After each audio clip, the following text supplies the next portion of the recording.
작년에 그 시애틀 협의회 출범식 때 우리 박연 협의회장님이 오셔가지고 그때 우연한 기회에 인사를 드리고는 좋은 기회를 마련해 주셨어요. 그래서 이번에 오게 된 기회가 되었습니다.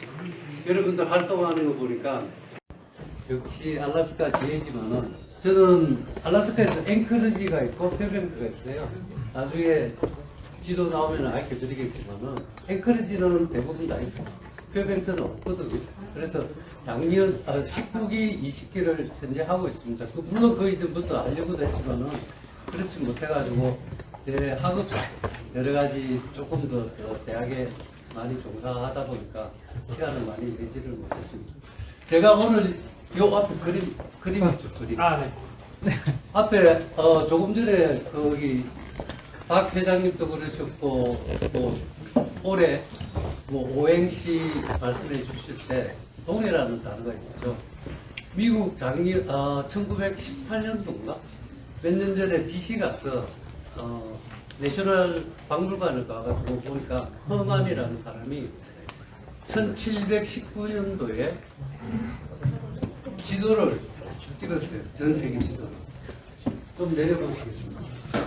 여기가 뭐라고 적기를 했습니까? 1719년도에 코리아. 한국해라는 단어를 우리가 쓴 게 아니에요. 미국에서 벌써 썼습니다. 몇 년 전에. 그러니 우리는 부정을 할 수가 없는 거예요. 이런 것들을 대한민국 정부, 저는 사실은 미주 중앙일보에 한 달에 두세 번씩 기고를 하고 있거든요. 이거를 근거로 해서 오늘 설명을 드리고, 그 다음에 저렇게 나온 것도 미주 중앙일보에다가 기고를 했는데도 불구하고 한국 정부에서는 움직이지를 않아요. 우리가 움직이지 않으면 안 됩니다. 알고 있는 지식을 모두 총동원해서 지원을 밝혀줘야 돼요. 한국 정부에다. 그래서 기본적으로 이런 것들을 옛날 보수적, 이번에 스페인에 문재인 대통령님도 이번에 가셨죠.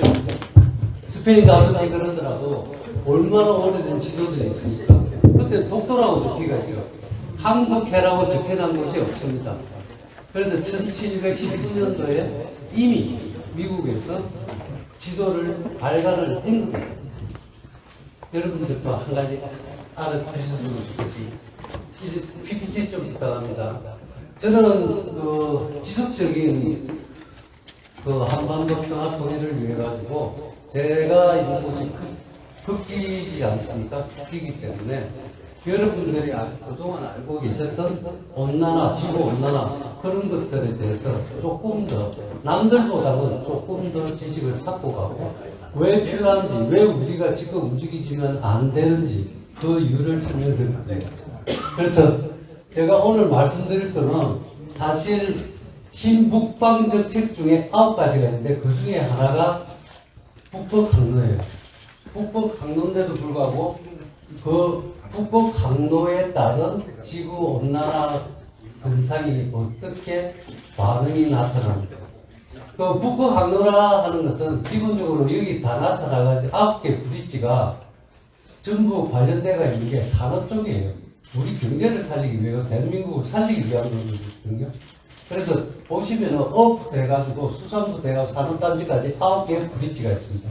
그 중에서도 3개는 긍정적인 측면이 있고, 그 다음에 3개는 중립적인 과제가 있고, 또 3개는 부정적인 이미지가 있어요. 그 부정적인 이미지조차도 전부 다 관련돼가 있는 게 북극 항로라고 저는 생각합니다. 그 중에서도 북극 항로가 왜 중요한지는 지금부터 설명을 드릴게요.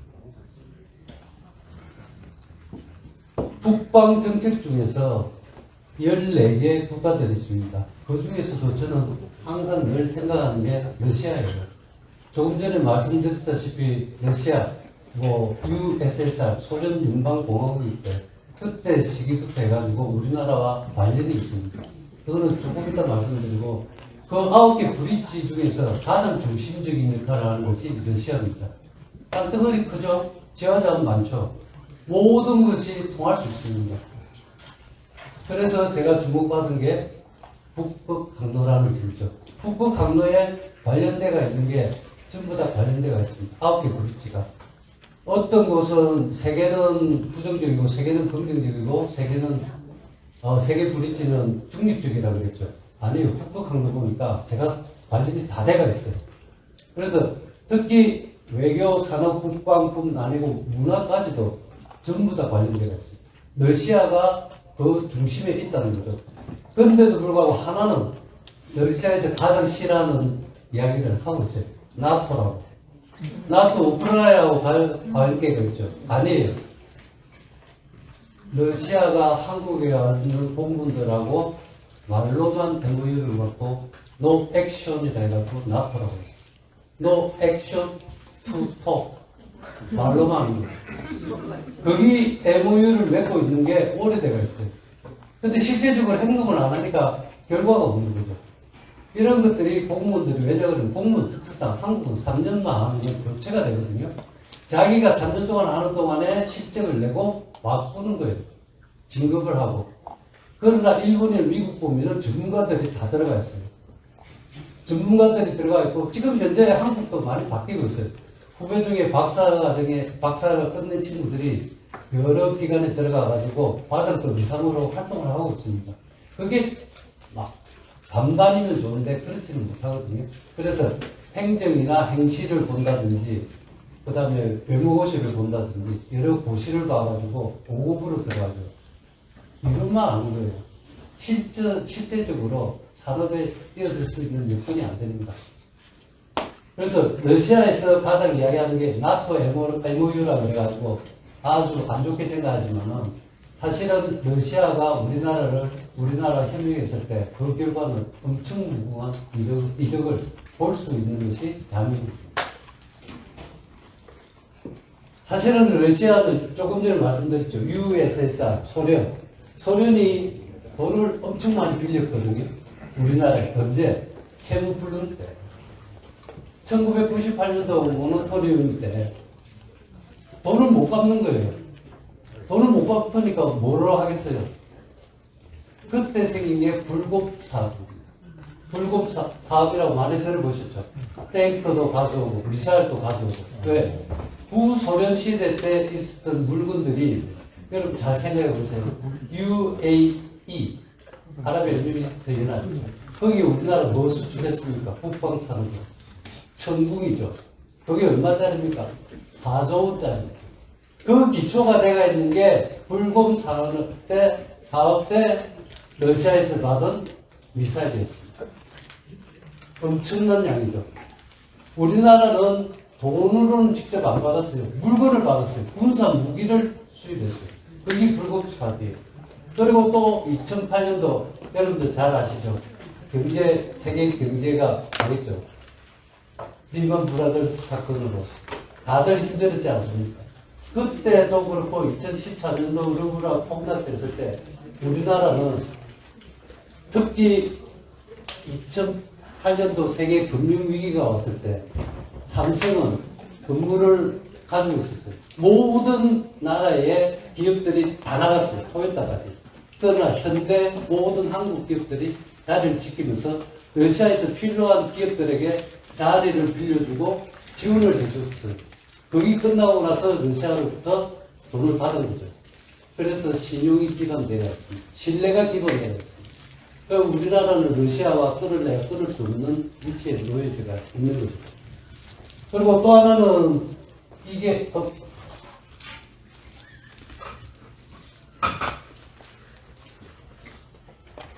부산에서 떠나서 러시아 북부 항로를 통할 때 갈 수 있는 길이 바닷길과 딴 길이 있습니다. 시베리아 횡단철도와 몽골, 그 다음에 중국을 통해서 갈 수 있는 길. 이 세 가지를 통하는 길이 있고, 또 러시아 선박들이 부산에 와가지고 컵라면을 샀는데, 보통 컵라면 동그란 거죠. 동그란 걸 베어지 넣다 보니까 파도 치니까 넘어지는 거예요. 근데 팔도 도시락을 올려놓으니까 아주 잘 안전하게 쏟아지지도 않고 먹을 수가 있거든요. 그게 현지화됐습니다. 4억 개 팔립니다. 러시아에서. 그 정도로 현지 법인화시키고 생산도 하기 때문에 그만큼 우리나라 기업이 끈기 있고 믿음이 있고 신용이 기반되어 있기 때문에 러시아에서는 한국 기업 하면은 팔도 도시락, 국민 점심 도시락으로 생각하시는 분. 그 정도로 유명합니다. 그리고 이 밑에는 깨어져가지고 사실은 제가 할 수 있는 게 많이 있는데 지금 맥킨토시하고 윈도우즈하고 전이하면서 조금 안 나오는 것도 있거든요. 그런 점은 양해해 주시기 바랍니다.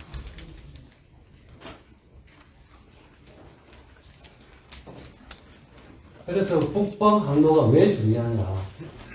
부산 블라디보스톡에서 북방 항로를 타고 유로까지 가고 그 다음 스웨즈 운하를 통과했을 때 경제적으로 차이가 나는 거죠. 8,000km가 줄어들고 11일, 8일에서 10일 정도가 전략이 됩니다. 그러면 연료가 공급이 전략이 되는 거죠. 그만큼 이거는 뭐 기본적으로 누구든지 다 알고 있습니다. 여러분 상식적으로도 알고 있습니다. 그만큼 북극 항로가 중요하다는 사실을 언급하는 거죠. 그러면 북극 항로를 보면은 베링시를 제가 있는 곳이 요곳이고 베링시를 통해 가지고 러시아 쪽으로 가는 북동 항로가 있는데 최근에 들어서는 북극해 항로라고도 이야기합니다. 북극해 항로를 이용해가 러시아 연안을 따라서 유럽으로 가는 게, 그 다음에 알래스카를 통해서 캐나다 과거에처럼 엄청난 많은 섬들이 있죠. 이걸 통해서 유럽으로 가는 거죠. 이 두 갈래 길에서 여러분 잘 주목해 주시기 바랍니다. 이거는 바다의 깊이를 나타냅니다. 짙을수록 깊은 바다죠. 그리고 옆에 내가 있는 게 대륙붕이에요. 대륙붕은 200m밖에 안 돼요. 사실은 여기서 많은 자원들이 모여지가 있습니다. 엄청난 자원들이 대륙붕 속에 있는 거예요. 가스나 원유가. 알래스카도 요 연안에만 하더라도 파이프라인이 여기서부터 남쪽까지 거의 900마일 이상을 가지고 있죠. 그만큼 자원이 많은 곳이 이쪽입니다. 그럼에도 불구하고 200m 정도밖에 안 되니까 러시아 쪽 연안을 따라서 북극 항로가 개발이 되고 있습니다. 특히 요 개발되고 있는 것 중에서 하나는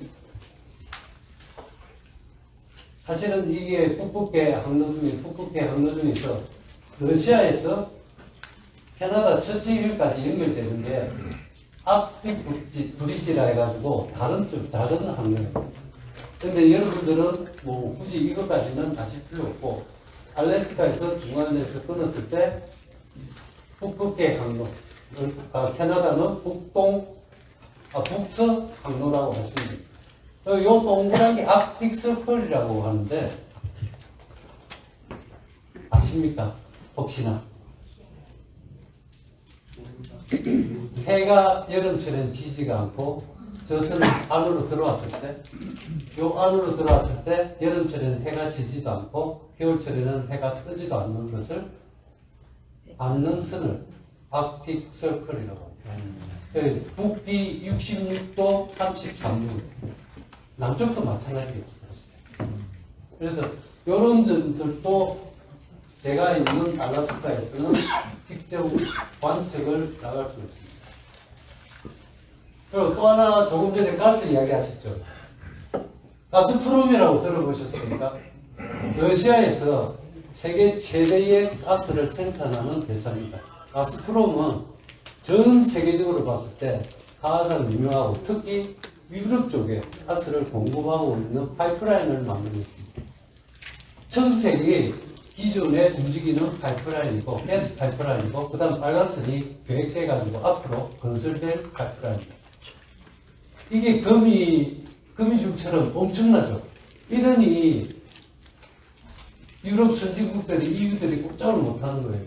겨울철에 얼어 죽으라 잠가버리세요. 잠가면 어떻게 삽니까? 그러니까 꼼짝을 못하는 거예요. 여기 이제 빨갛게 칠해나게 이게 우크라이나 부분입니다. 우크라이나. 이 부분은 왜냐 그러면은 조금 전에 전쟁이 일어날 거냐 안 일어날 거냐 저는 God knows. 그렇지만은 저기서 가장 중요한 건 러시아가 유럽 쪽으로 갈 수 있는, 발트 해역으로 진출할 수 있는 장소입니다. 그래서 놓치지 못하는 거예요. 정치적으로 자기한테 이게 없으면 그랬잖아요. 공산주의 국가라도 자기한테 조금이라도 플러스 없으면 안 한다. 마찬가지예요. 인간도 마찬가지 아닙니까? 똑같아요. 여기서 더 한 가지 놀란 것은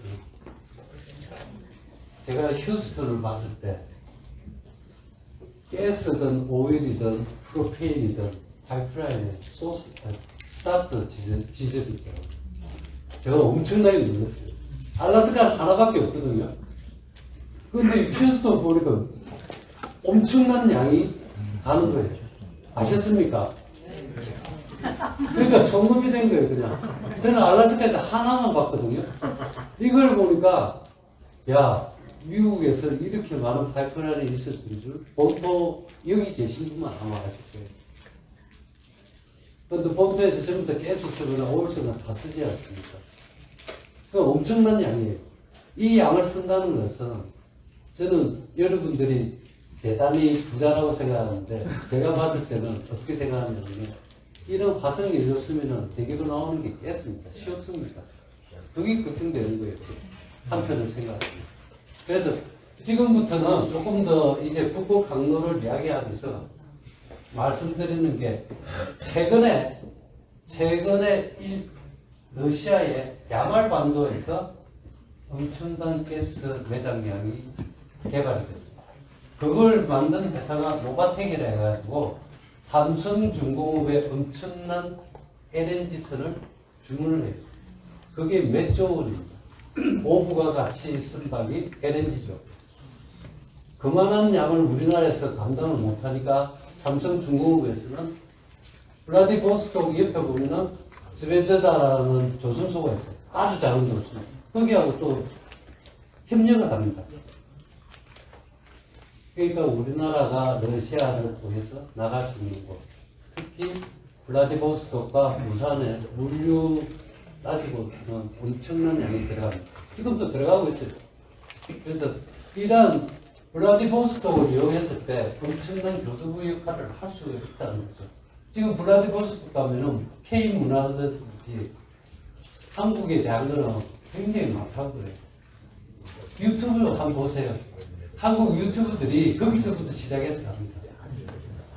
저희들한테는 엄청난 기회예요. 기회인데도 불구하고 우리가 액션을 취하지 못하는 것이 딱하나지. 왜? 뭐냐 그러면 중국이 공자학원이라는 거 전 세계에 알고 있죠. 엄청난 역사와 문화와 언어를 그 다음에 소리문법을 가르쳐주지만 그 배경에서는 첩보입니다. 첩보. 한국 스파이들이에요. 그러나 한국은 순수하게 문화원이 있고 역사와 문화를 가르쳐주면서 한국은 고유에 대한 것을 다 가르치지 않습니다. 그거를 생각해 보면 우리나라와 중국은 한약의 차이가 난다는 거죠. 그만큼 특히 더 우리나라에 대해서 조금 더 설명해 볼까요? 4,000년 고조선 시대 때 스웨덴에서 비살무늬 토기가 발견됐습니다. 비살무늬 토기는 우리 옛날에 배웠지 않습니까?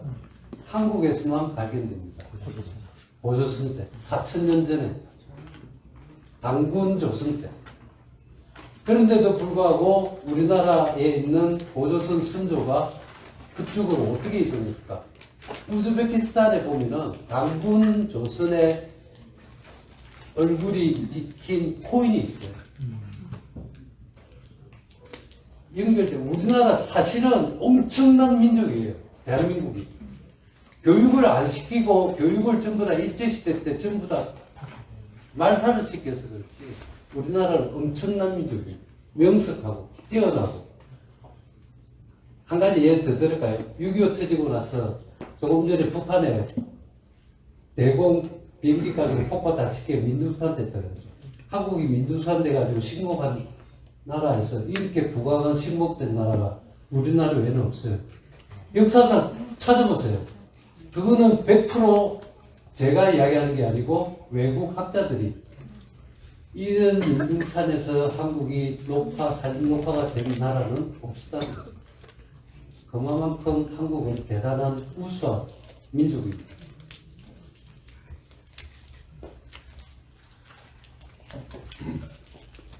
그래서 부산에서 하자면은 산업뿐만 아니고 모든 물류들의 중심지가 될 수 있다는 거죠. 지금 야만에서 가스 채집해가지고 LNG를 한국하고 일본에다가 수출하고 있어요, 지금. 이런 거는 지금 현실적으로 제가 봐왔기 때문에 여기가 알래스카거든요. 바로 옆이에요. 거리가 얼마 안 돼요. 옛날에 원주민들은 어렸을 때 왔다 갔다 그랬어요. 그 끝에 있는 원주민들이 에스키모 말로는 통했지만은 놈이라는 곳에 왔을 때 원주민들끼리 이야기를 하는데 그 원주민들끼리 영어를 못해요. 러시아 말이나 원주민 말만 해요. 그래서 걔네들이 옛날부터 조상들이 왔다 갔다 했다는 증거입니다. 단지 지금은 얼음이 해빙이 녹았기 때문에, 해빙이 되었기 때문에, 얼음이 없기 때문에 거기를 왔다 갔다 할 수는 없는 거예요. 글씨가 다 깨어졌네요. 다 보입니다. 예. 다 보여요. 예, 제가 설명을 잘하도록 하겠습니다. 지금 사실은 북방 정책, 우리가 신북방 국가 중에서 가장 중요하다고 제가 러시아라고 말씀드렸죠. 근데 신남방 정책 중심 국가가 베트남이었어요. 들어보셨죠? 근데 베트남이 우리나라 코로나 터지고 나서 우리나라 기업한테 어떻게 했습니까? 다 떨어졌죠. 그래서 삼성이 최근에 베트남 공장을 철수한답니다. 인도네시아하고 인도로 공격해요. 베트남이 한국 삼성이 GDP에 기여하는 게 몇 프로입니까? 30%. 엄청난 GDP에 기여했는데 불구하고 박강서 감독도 잘못하니까 얼마나 욕 듣습니까? 이번 중국한테 이기니까 또 다르죠. 업앤다운이 심해요, 이게. 꾸준히 하는 것에 우리나라가 끈기가 있는 민족이에요. 우리는 하면은 아프리카에서 용병으로 온 나라까지 챙기는 민족이 우리나라예요. 세네갈 있죠. 모로코가 있죠. 프랑스 용병으로 왔거든요. 에티오피아 맞습니까? 네, 이디오피아. 네. 그 나라도 직접 간 거예요. 황제가 가라고 해서 간 거예요. 그 나라에 가서 평화를 위해서 죽으라고까지 한 게 에티오피아입니다. 그래서 우리나라는 잊지를 못해요. 그래서 제가 아주 여기 와서 감동받은 게 여기 엘파소 지회장님이 이 베트남 코리안 월 베트남한테 너무너무 잘해주셔가지고 속으로 많이 울었어요. 하고 싶어도 못할 그때 너무너무 잘하신다고. 우리는 있어서는 안 됩니다. 그 짧은 세계 역사로 봤을 때 70년 짧거든요. 근데 우리나라 보면은 짧은 시간이 아니에요. 우리가 일어날 수 있는 기회였습니다.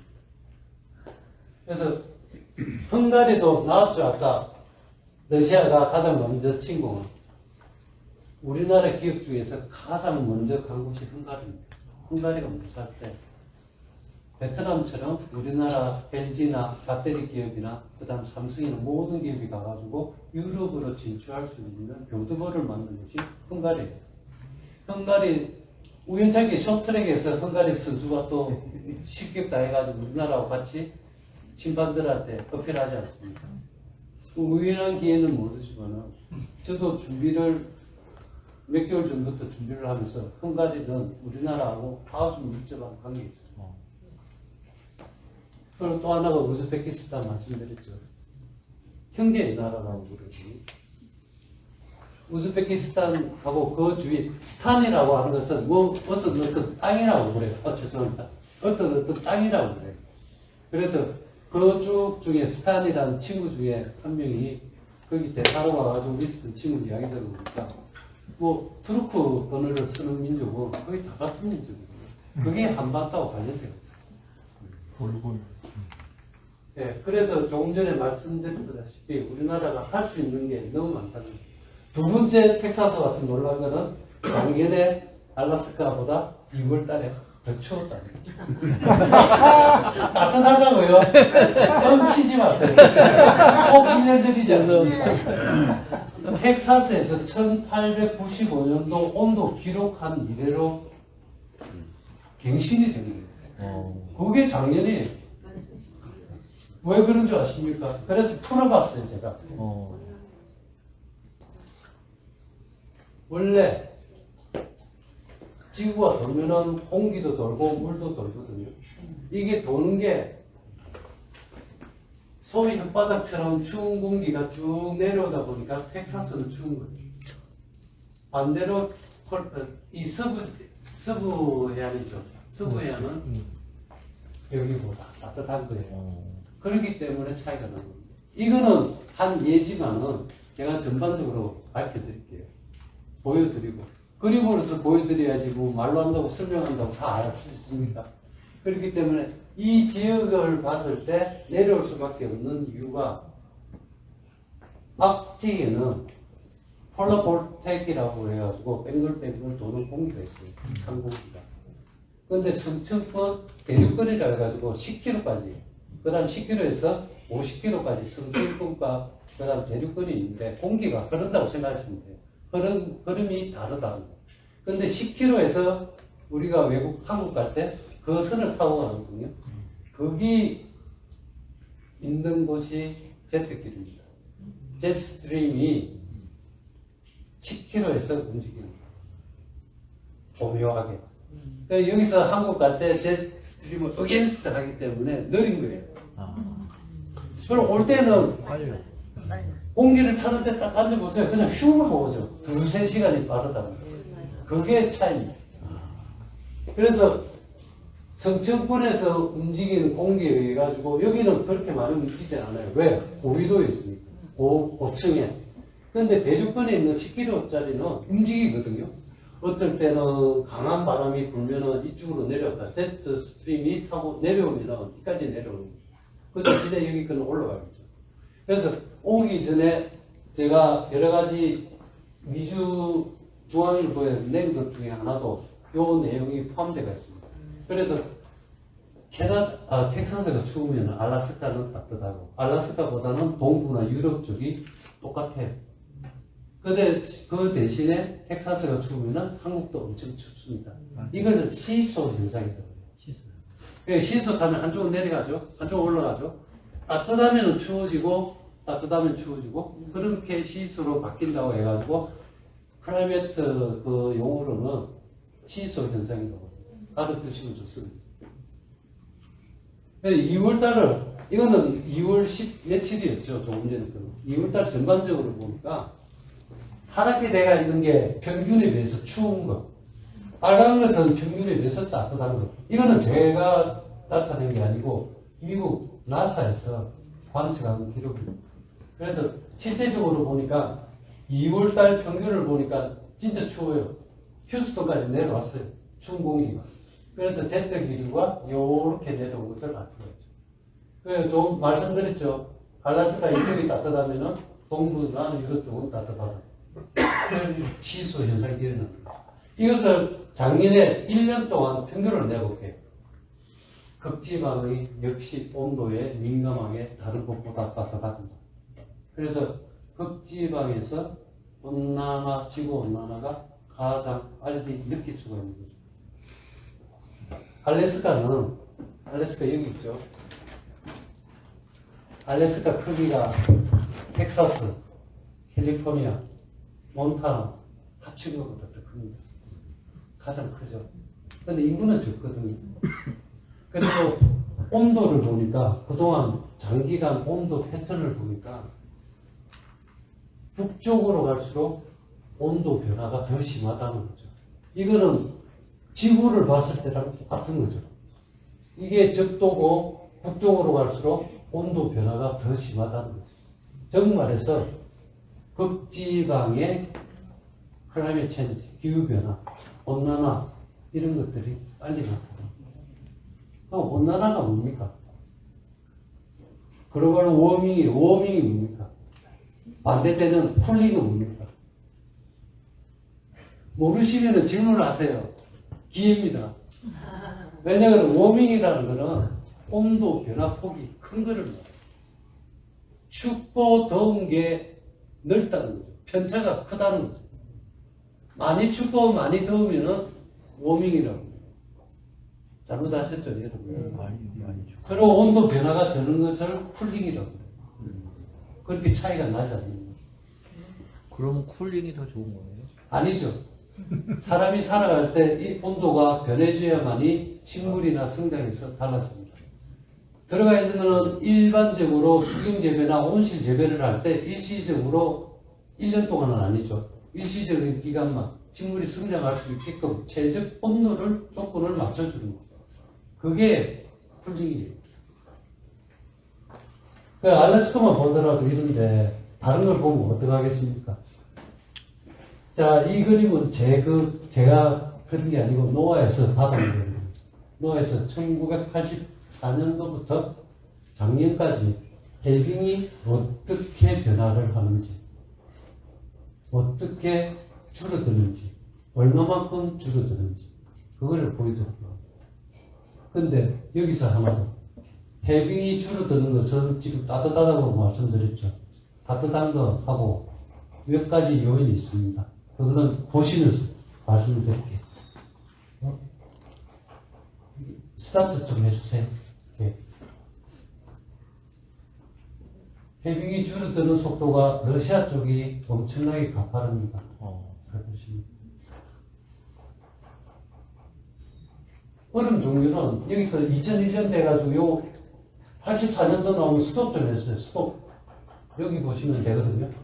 왜냐 그러면 해빙은 무조건 번다고 해가지고 같은 해빙이 아니에요. 멀타이이얼 sea ice가 있고 그 다음에 쇼텀으로 있는 sea ice가 있어요. sea ice에 대해서 설명을 드리기 위해서 북극 항로를 제가 픽업을 했거든요. 그만큼 관련이 깊어요. 엄청난 관련이 깊어요. 1984년도하고 요 공간이 있죠. 노란선과 파란선의 공간, 텍사스 2배 되는 면적이 매년 없어지는 거예요. 없어지면 왜? 좋지 않느냐? 왜? 배가 잘 다니지 않느냐?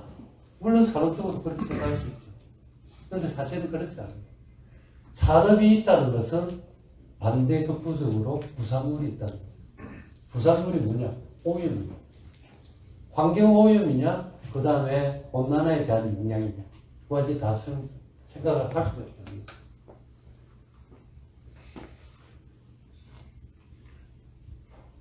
이게 알래스카에서 산불이 일어나는 히스토리입니다. 산불이 일어난 1940년대부터 10년 주기로 빨간색이 2010년대입니다. 지금 2021년대 때 안 되면 안 돼요. 근데 이렇게 산불이 많이 일어나죠. 해빙이 없어지는 원인 중에 가장 첫 번째가 기온이 증가하는 거고, 두 번째가 요 앞에 보시면은 대서양에서 따뜻한 물이 더 올라와가지고 얼음을 녹이는 경우도 있어요. 그런 경우도 지금 엄청나게 많이 되고 있거든요. 근데 또 하나가 뭐냐거든요. 여러분들 여기 하얀 턱보 위에 햇빛을 쏘면은 백이 들어오거든요. 그럼 80은 반사돼요. 눈은. 그 20%는 흡수를 하거든요. 근데 그 80%가 0.8이라는 80%가 반사되는 것을 알비도라고 그래요. 반사율. 그래서 100이 들어와가지고 80을 내보내고 20%는 얼음이 갖고 있고. 근데 요 위에 까만 걸 둔다 생각해 보세요. 햇빛 들어오죠? 흡수할 거 아닙니까? 그러면은 알비도가 낮아지는 거예요. 그래서 산불에서 나오는 게 가스만 나옵니까? 껌댕도 나오죠. PM2.5라고 지금 들어보셨죠? 에어 퀄리티 인덱스라 해가지고 여러분 구글에 온도 보시면서 그 밑에 조금만 보시면은 에어 퀄리티라고 나옵니다. 그 밑에 보면은 AQI라고 인덱스가 있는데 그게 요 뒤에다가 설명드릴게요. 일단 여기서 나오는 게 껌댕이 나오면서 북쪽으로 가는 공기도 있다고 북쪽 가는 게 있고 남쪽 가는 게 있고 다 터지는 거죠. 산불은 무지무지하게 나지 않습니까? 알래스카 전부예요. 요 산불 가지고도 저는 한 4시간 동안 강의할 수 있는데, 기회는 이제 알래스카 올라오시면 제가 직접 보여드리겠습니다.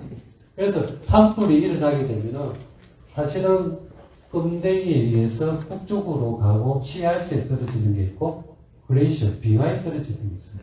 그럼 햇빛 받으면 빙하를 녹이죠. 가속화시킨다고 하죠. 그렇기 때문에 CRC에 떨어졌을 때 햇빛 받으면 하얀색이 아니고 까만색일수록 더 햇빛 많이 받죠. 우리 돋보기 가지고 까만 데다가 태우는 게 햇빛이 열로 바뀌는 거예요. 그래 불이 나는 거예요. 하얀색 같으면 해보세요. 안 나지. 그게 이제 과학적인 단순한 원리입니다.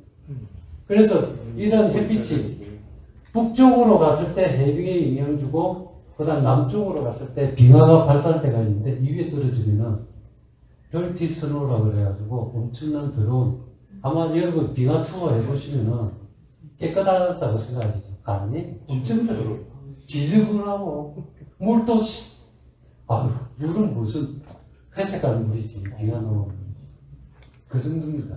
그래서 빙하를 보시면은 인공위성 봤을 때 매년 끝에 부분이 줄어드는 거예요. 리트리트가 그게 얼마만큼 빨리 줄어드는 거예요. 인공위성으로 봐서 알 수가 있어요. 그래서 알라스카는 기후 온난화와 관련 깊은 게 얼음이에요. 얼음이 세 종류가 다 있습니다. 해빙이 있죠. 바다 위에. 그 다음에 육상에는 빙하가 있죠. 또 하나가 뭐가 있을까요? 또 하나는 뭐가 있을까요? 땅 속에 있습니다. 동토입니다. 동토나 해빙이나 이런 종류는 불고 나면 원래 위치대로 안 돌아가요.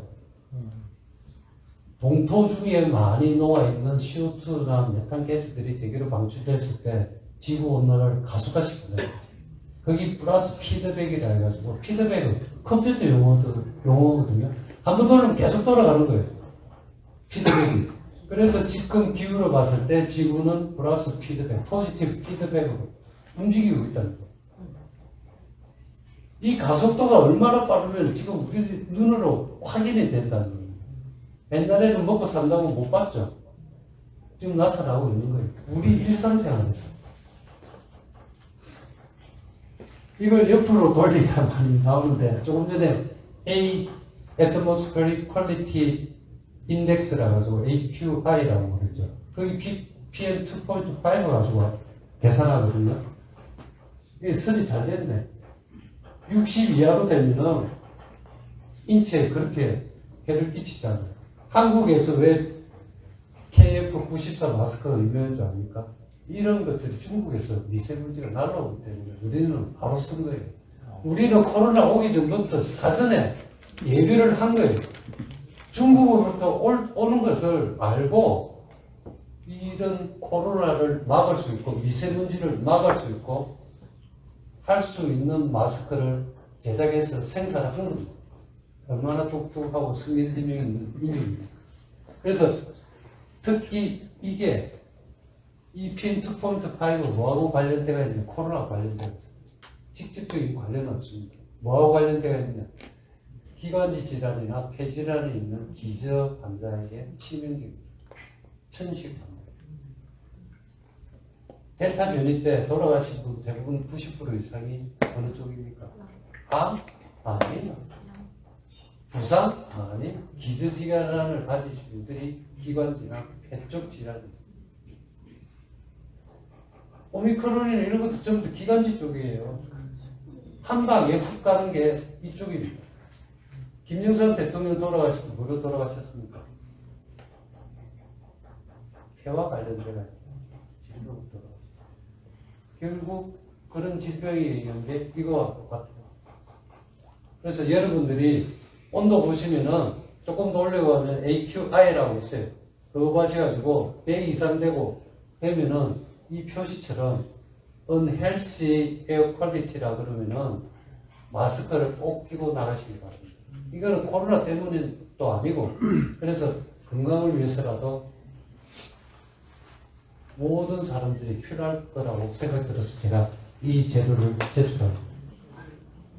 그럼 되도록이면 나가지 말아야 되겠네. 아니요, 집에 있는 것보다는 움직여야죠. 활동을 하시는 게, 똥이 묻어서 바깥에 못합니다. 그래서 항상 활동을 하시되, 단지 마스크를 끼시고, 과격한 운동은 하시지 말라는 거예요. 그 조금 전에 말씀드렸다시피 온난화의 증거는 해빙, 빙하, 동토 말씀드렸죠. 해빙이 감소, CIS가 감소하니까 이제 산업화가 북극 항로가 점점 오픈되는 거예요. 점점 넓어지고 많이 왔다 갔다. 그러면서 긍정적인 측면과 부정적인 측면 두 가지를 쓰는 거예요. 하나는 긍정적인 측면에서는 아주 우리나라가 수입, 수출을 할 수 있는 우리나라는 천연자원 많습니까? 없으니까 수출과 수입으로 먹고 사는 나라예요. 또 인재와 그만큼 그렇게 하기 위해서는 북극 항로가 열리면은 수에서 가가지고 재작년에 수에서 막혔죠. 에어 기브로 막혀가지고 며칠 동안 고생했습니다. 거기 전부 다 밑으로 내려가지고 사우스 아프리카까지 내려와가지고 올라갔어요. 현대조선 같은 경우는 선주와 계약을 했기 때문에 엄청난 물류 비용이 들더라도 그거를 지키기 위해서는 거기서 수에즈를 빠져나가고 올라가는 겁니다. 그래서 산업화를 위해서는 꼭 필요하다는 겁니다. 특히 제가 국가기관에 계신 분들부터 꼭 말씀드리고 싶은 게 그런 엔진들이 LNG라고 개발을 하지만은 제가 생각하기에는 소형 모듈 원전 기술을 갖고 있어야 됩니다. 우리나라 갖고 있거든요. 미국하고 MOU를 맺었어요. 세계 어느 나라에 가서 원자 발전소를 건설할 때 미국과 같이 갈 때 우리나라의 기술이 들어갑니다. 소형 모듈 원전이라고 SMR이라고 그 기술이 들어가게 되면 크지는 않지만은 충분히 전력을 몇십 년 동안 사용할 수 있는 양이 나오죠. 이거는 사실은 우크라이나에도 키예프 근처에 가면 체르노빌이 있고 일본에서도 원전 폭발이 났지 않습니까? 그런 것을 아주 감소시킬 수가 있어요. 특히 제가 말씀드리고 싶은 건 한국에 잠수함에 더 넣어야 됩니다. 잠수함에 더 넣고 중국 항공모함 건설 결과 나왔죠. 그쪽에도 반드시 들어가야 됩니다. 수소 엔진 넣고 그렇게 하더라도 공급을 받아야 되는데 잠수함 같은 경우는 원자력 소형 SMR이 들어가면은 엄청난 양의 전력이 달라집니다. 그리고 러시아와의 교류가 정대되어야 되고 사실은 블라디보스톡 연해주 옛날 우리나라 땅이지 않습니까? 그걸 찾아야 돼요. 그걸 찾으면은 우리나라도 산화가 지금 많이 줄어들었죠. 그래서 북한의 인력을 들여가지고 일적 물적으로 많은 교류가 있어야만이 통일이 실현됩니다. 김 교수님께서는 그동안에 있었던 70년 동안 상황, 앞으로의 상황도 말씀드렸지만 저는 다른 측면에서 어프로치를 해야만이 민간 차원에서 어프로치가 들어가야만이 통일이 더 당겨진다는 거죠. 부정적인 측면은 지금 좀 안 좋은 면이죠. IMO라고 그래가지고 국제회사 기구라고 International Maritime Organization 거기서는 북극으로 갈 때 그냥 유황유를 못 씁니다. 전 세계적으로 지금 저유황유만 쓰거든요. 저유황유를 쓰기 위해서 수에즈 운하의 에어기번호가 문제가 일으킨 게 이제 스크리브 조작이 잘못됩니다. 저유황유로 바꿔야 되는데 그걸 못 써가지고 그래서 극지방에서도 이런 기름을 쓰고 다니는 배가 있거든요. 사실은 이게 한번 배에서 오일 스필이 일어나면은 회복이 안 됩니다. 우리나라 태안에서 했을 때 우리나라 전 국민이 수백만이 가가지고 깨끗이 닦고 손을 다 닦아가지고 기적적인 회복을 한 나라도 우리나라입니다. 그런데 극지방에서 상상을 초월합니다. 너무너무 끔찍한 사고를 남갑니다. 그래서 LNG 선박을 이용을 하되 저유황유는 사용해서는 안 된다. 그리고 또 하나는 여러분 일각수 고래라고 보셨습니까? 아주 예쁘죠? 크지도 않아요. 이거는 벨루가라는 흰색 고래고 옛날에 마린보이 보셨으면 그때 나온 고래. 그리고 일각고래라고 여기서 이제 해빙이 줄어들기 전에는 숨쉬기 위해서 포유류는 숨을 쉬지 않습니까? 그래서 들어오기 위해서는 숨을 쉬러 오는데 이때 원주민, 알래스카의 원주민은 내륙에 사는 인디안과 연안에 사는 에스키모로 구분이 됩니다. 그래서 에스키모는 수렵을 해야 됩니다. 의료 특히 고래를 잡아가지고 아직도 세계 포경기구에서 허가해준 곳이 알래스카예요. 왜냐하면 옛날 전통이 이어갔기 때문에. 그래서 이렇게 잡고 있는데 배가 지나가고 그러면은 스트레스를 받아요. 사람도 자는데 지나가거나 차 소리 나거나 그러면 스트레스 받죠. 거기서 나온 포유류이기 때문에 여러분도 똑같습니다. 스트레스 받으면 나오는 게 코디졸이라 해가지고 부신 호르몬 쪽에서 나오는 게 스트레스 호르몬이 코디졸이에요. 배가 운항일수가 증가할 때마다 저 고래를 잡아가지고 계속 호르몬을 측정해 보니까 증가하는 거예요. 즉 말해서 스트레스를 받기 때문에 몸에서 스트레스 호르몬이 나온다. 이게 이제 부정적인 면입니다. 그리고 또 하나는 범고래가 알래스카에서 해빙이 있을 때는 알래스카의 밑부분까지만 범고래가 다니거든요. 킬러 웨일이라고. 킬러 웨일은 포식자 중에서 최상위 포식자입니다. 고래도 죽이고 다 죽여요. 하물며 돌고래까지 잡아가서 죽입니다. 잡으면 죽습니다. 물개는 물론이죠. 그렇게 사나운데 사람만큼은 프렌드래요. 저도 모릅니다. 범고래가 되어보지 않았어요. 그런데도 불구하고 이런 범고래들이 해빙이 줄어드니까 우주까지 올라가는 거예요. 자기 활동 범위가 넓어지니까 생태계가 엄청나게 교란되거든요. 이거는 우리가 상상을 할 수 없는 거예요. 해빙이 줄어든다 해가지고 하나만 보느냐? 비즈니스 하시든 배를 운영하시든 뭐를 하시든 그 분야만 보는데 저 같은 경우는 환경을 보기 때문에 너무나 많은 좋은 측면도 있고 그렇지 않은 측면도 있다는 거죠. 그래서 조금 전에 말씀드렸다시피 원주민들이 해빙이 줄어드니까 조그만 돛담배 타고 고래를 잡으러 가는데 얼음에 갇혔을 때는 간단하게 잡을 수 있죠. 넓어지니까 어디까지 가야 돼? 멀리까지 가야죠. 잘못하 보면 고래가 도망치거나 잡을 수 있는 기회가 없는데 어떻게 잡습니까? 잡다가 죽거나 사고가 많이 일어나요. 북극곰도 마찬가지예요. 해빙이 기존에 2, 3m 있었을 때는 물개 새끼는 바다에 들어갈 수 없어요. 너무 추워서 지방이 없습니다. 물개 새끼 얼마나 귀엽습니까? 근데 땅을 파고 미로를 만들거든요. 해빙에 얼음 속에 미로를 만들어 가지고 있는데 어미는 내려갔다가 물속으로 들어갔다가 먹이를 잡고 오면 삑삑 소리 나면은 새끼가 와가지고 먹이를 먹어요. 근데 해빙이 줄어드니까 북극곰이 앞발 힘이 얼마나 센지 모르시죠? 얼음을 다 깨버려요. 그걸 새끼를 다 잡아먹어요. 한번 보실래요?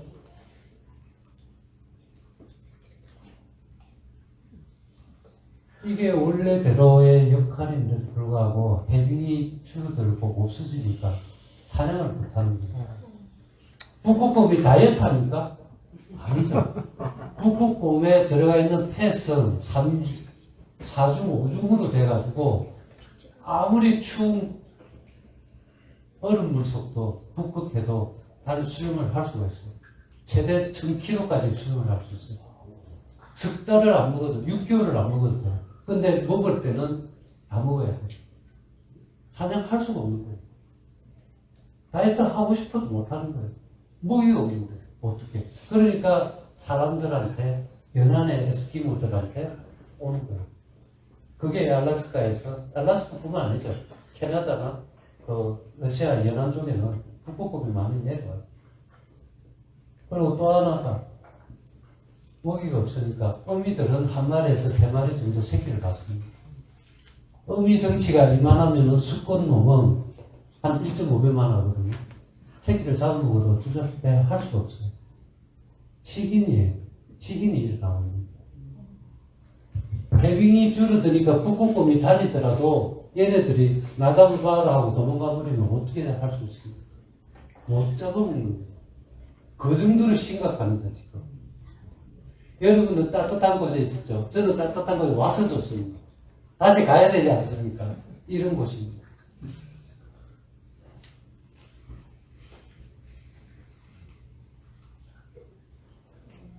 또 하나 말씀을 드리면 너무 포지티브적으로 생각하시니까 지금 일어나고 있는 현상이에요. 제가 지어낸 것도 아니에요. 원주민들이 에스키모가 어디에 쓴다고 그랬죠? 해안지방이라고 그랬죠. 걔네들이 수백 년 전부터 살아왔습니다. 에스키모는 한국 사람처럼 몽골 반점이 있어요. 원주민도 있어요. 아, 네이티브도 있어요. 아, 네이티브라 그 인디아도 있어요. 이런 사는 사람들이 연안이 파도가 얼음이 사이즈가 있으면 바람만 불죠. 근데 파도가 치게 되면은 모래가 어떻게 됩니까? 깎여잖아. 쓸어나가서. 저렇게 되는 거예요. 삶의 터전이 완전히 바뀌는 거예요. 연안에 있던 그들의 조상인 집, 내륙으로 이동을 해야 됩니다. 그게 알래스카 전반적이고 캐나다, 러시아에도 다 일어나는 거예요. 그러니 주정부에서는 얼마나 돈을 들여야 되고 내륙으로 이동을 시켜야 됩니다. 그렇게 되면은 어려운 행위도 할 수가 없는 거예요. 왜? 절벽을 내려가야 되니까 다시 산업 인프라를 다시 구축을 해야 되거든요. 어떻게 할 수 있습니까? 옛날에는 그냥 밟고 이렇게 내려갔는데 이게 아니라는 거죠. 그리고 여기에 저기압으로 스톰이 온다면은 다 쓸려 내려가는 거예요. 여러분들 한 번도 안 들어본 이야기만 떠들고 있으니까 멍하고 계시죠? 현실이 엄청납니다, 지금 현재. 알래스카에서도 가장 심한 곳이 시시마네프라고, 제가 이쪽 부분에 그 필드 연구를 하거든요. 가서 물어보면은 3분의 1 정도는 벌써 내려고 이동을 했어요. 심각합니다. 그들의 생활터전, 생활 방식 바꾸지 않으면 안 돼요.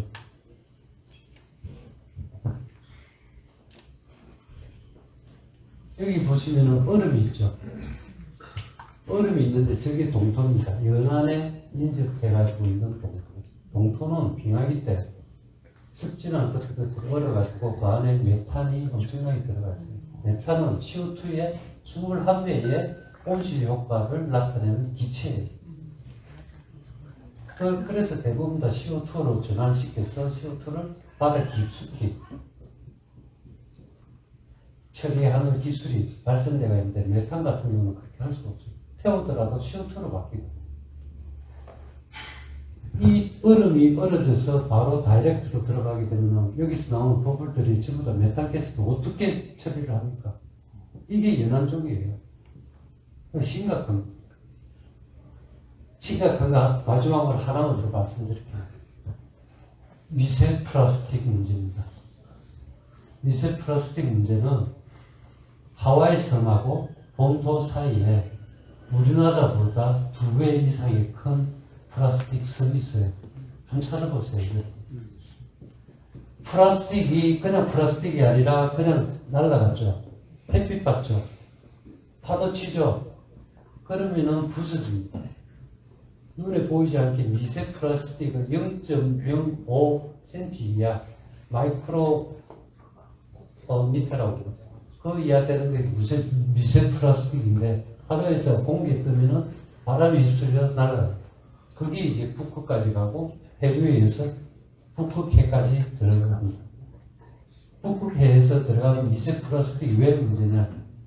섭식장애, 장폐쇄 소화가 안 되잖아요. 플라스틱 소화되는 동물이나 짐승 보셨습니까? 안 되죠. 결국 우리가 먹는 물 있죠. 필터워터. 거기도 다 들어가 있는 거지. 우리 세대는 괜찮습니다. 우리 다음 세대가 문제예요. 어떻게 자연을 그들한테, 자식들한테 줄 겁니까? 그 다음 미세 플라스틱 중에서 우리 청바지 빨고 나면 올라오는 거죠. 그것까지 관련돼요.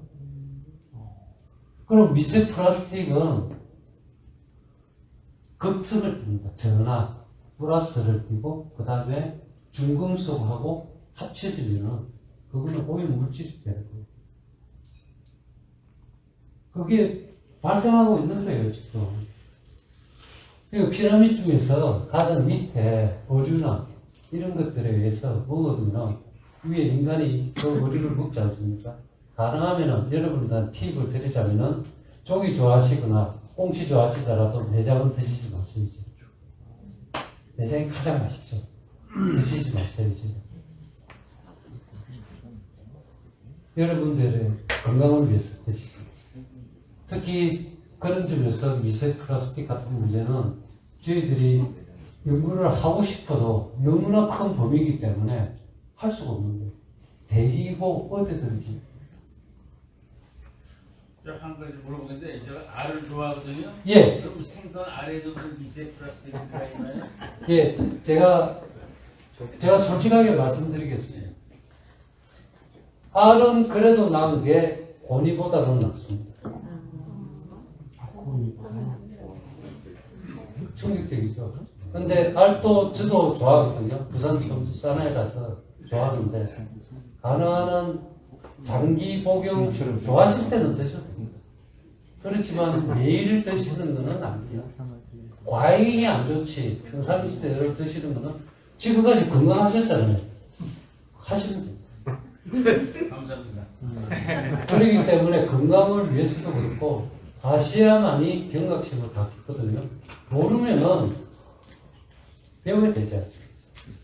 그래서 저도 모르는 거는 전공이 다르면은 나이 어린 친구들은 배워요. 하물며 학생들한테 배우는데. 그래서 이런 문제점이 엄청나다는 거죠. 이게 마지막 자리입니다. 온난화를 막을 수 있을까요? 조금 전에 제가 뭐라고 했습니까?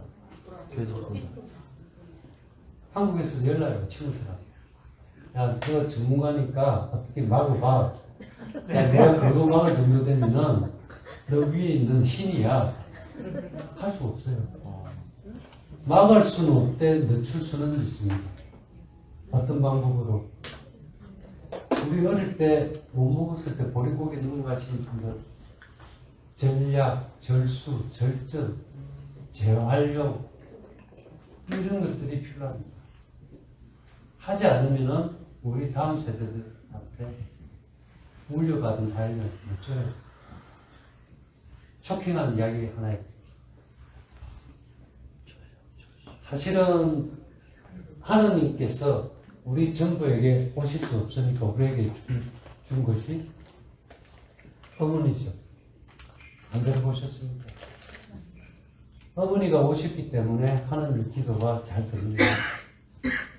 어머니가 살아 생전에 잘하셨죠. 돌아가시면 후회하지 않습니까?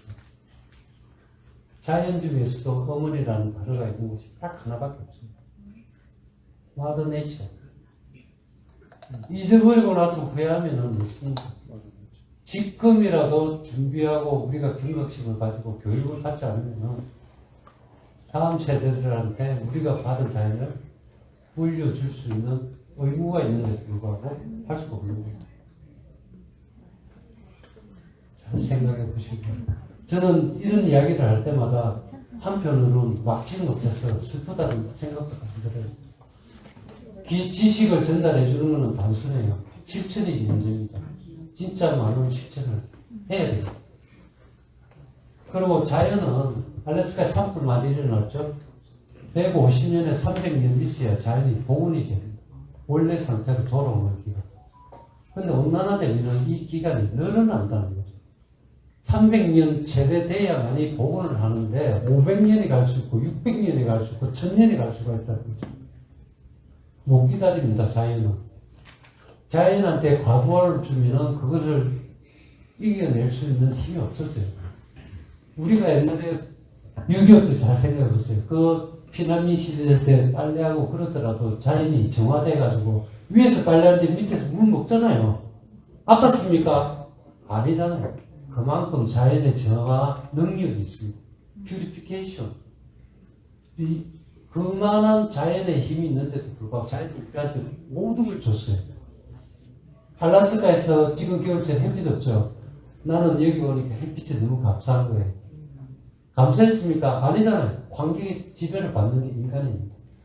그래서 환경이 지배받더라도 텍사스, 휴스턴을 생각해 주시지 마시고 전체적으로 바라볼 수 있는 시소 현상처럼 그런 생각을 가지셔야만이 여러분들이 다른 사람한테 이야기할 때, 특히 한국에서 신세를 가져왔듯이 여러분들이 온난화에 대해서 다른 사람한테 설명할 때 이런 식으로 설명을 해줄 수 있는 특사의 역할을, 대사의 역할을 하셔야 됩니다.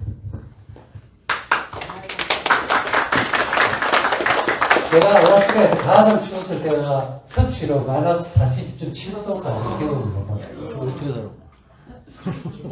상상이 안 되죠.